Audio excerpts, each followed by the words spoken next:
Dr. Tharoor, good afternoon and a very, very warm welcome. Thank you for thank you so much for taking time out to be with this wonderful group of young, bright people. And I'd first of all like to thank Gautam, Aaron, Simran for kind of putting together the Yuva Bhagidari program. I think it has exceeded expectations in the days of Corona in terms of what you have been able to start and accomplish. I'll now request Aaron Mirza, who is a lawyer by profession. Additionally, he is the state spokesperson for IYC Karnataka, to please ask his question. A very good evening, Dr. Tharoor. It's been an absolute honor listening to you. I'll take the question from the discussion you had with Ashkiran with respect to the Quad.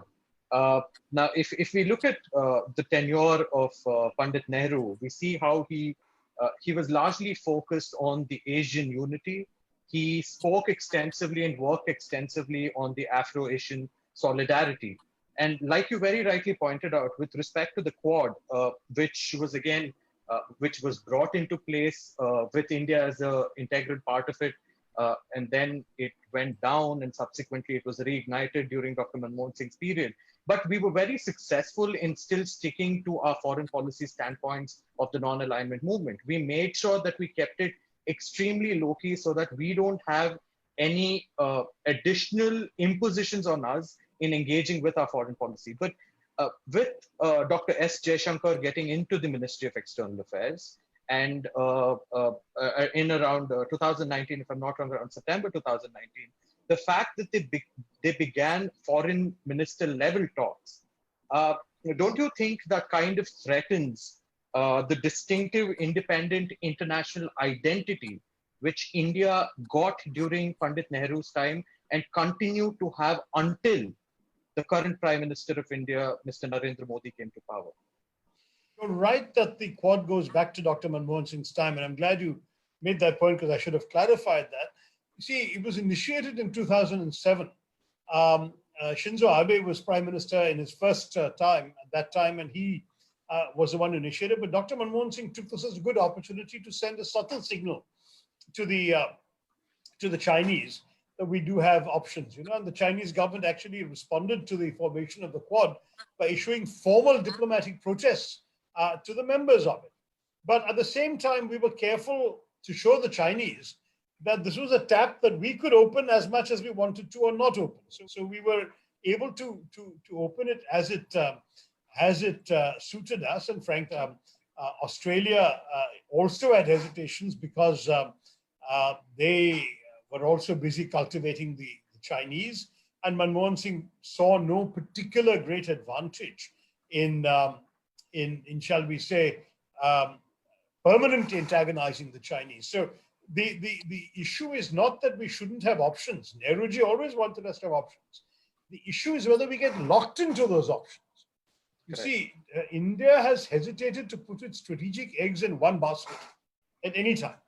But we should have many baskets, what I've referred to as multi-alignment, where we can put our eggs in different baskets as it suits us. Now, since 2017, when at the ASEAN summit, I think Prime Minister Modi decided to take it much further, things have really gone into a much tighter embrace. Now, I'm not saying that India should not exercise this option. It's a legitimate possibility. The question is whether we retain the ability to turn the tap on and off or to greater flow or lesser flow, whether we are able with the Chinese to preserve some lines of communication. The thing is, we need a multiple series of pressures on the Chinese these days, military as well as diplomatic, and in multiple theaters. If the Chinese have established a position of advantage in the Galwan Valley, we have to look elsewhere for advantage. So I'm not saying that the government of India should not explore all the options made available to it, including the possibility of the Quad. But I would say that if you look seriously at this government's policies, it may be in the process of moving so decisively in the direction of a strategic shift that it no longer has retained the flexibility to protect the sort of strategic autonomy within which India has usually operated.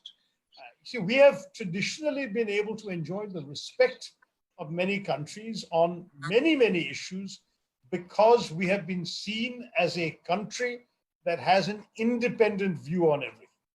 The day we are seen as a country you can take for granted, oh, they'll support the same view as the other members of the Quad, then I think it will undermine our effectiveness in the region and beyond.